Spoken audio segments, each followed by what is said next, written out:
Froggy's First Kiss by Jonathan London and illustrated by Frank Remkiewicz.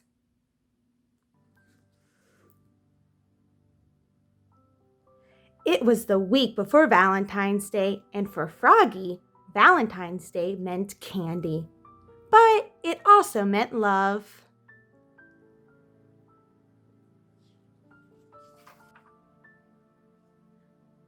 At school, Froggy's mind wandered. "Froggy!" cried his teacher, Miss Witherspoon. "What?" "Kindly pay attention, dear."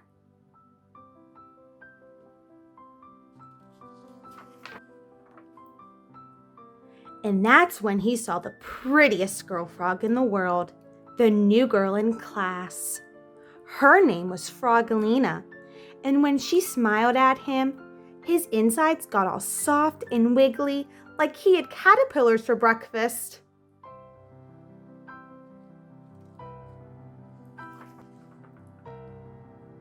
"Froggy!" called his teacher. "What?" "Your eyes should be on your work, dear. It's not polite to stare." "Oops," said Froggy.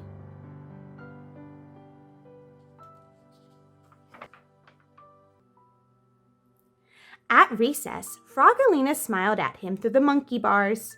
He was hanging upside down, and when he saw her, he fell smack on his head. Boink! At lunch, Frogalina sat beside him. She smiled and opened her lunchbox. "I have a treat for you, Froggy. Close your eyes." And she gave him a big, juicy apple.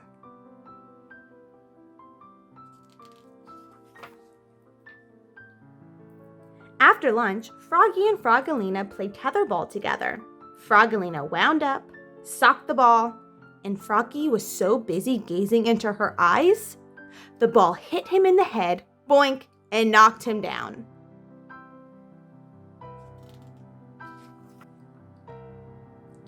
At lunch the next day, Frogalina smiled and opened her lunchbox. "I have a goodie for you, Froggy. Close your eyes." And she gave him a cookie shaped like a heart.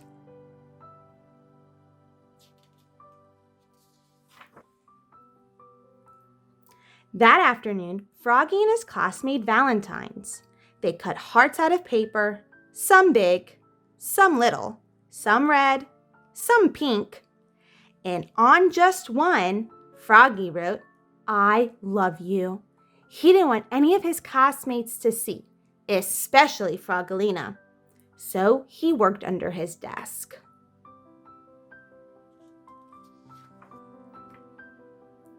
"Froggy!" called Miss Witherspoon. "What?" "Please work at your seat, dear, and don't make such a mess."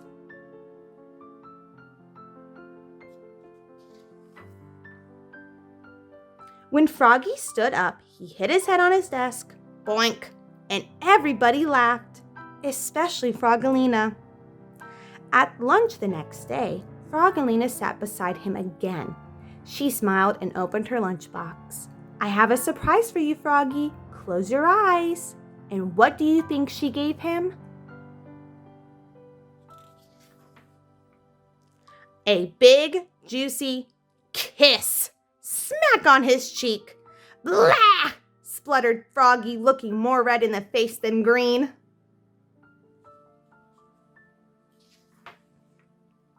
Froggy grabbed his lunchbox and flopped away. Flop, flop, flop. His tummy felt so weird he couldn't eat his lunch. Not even dessert. On the bus home after school, everybody teased him, even Max, his best friend. They sang, "Froggy has a girlfriend, Froggy has a girlfriend." "No, I don't," cried Froggy. When the bus stopped, he flopped all the way home. Flop, flop, flop. But his heart felt heavy. Was it love? Was it hunger? Was it his backpack filled with Valentine cards? "What did you do at school today, Froggy?" asked his mother. "We made Valentines," said Froggy. "Did you make one for someone special?" Froggy turned almost purple and flopped into his room. Flop, flop, flop.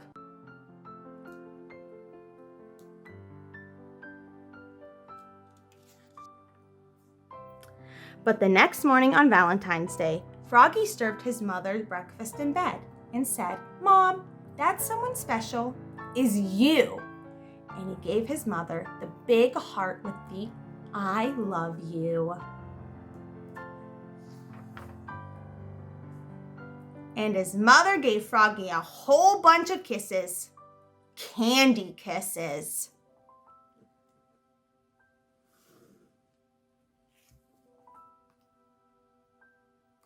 The end.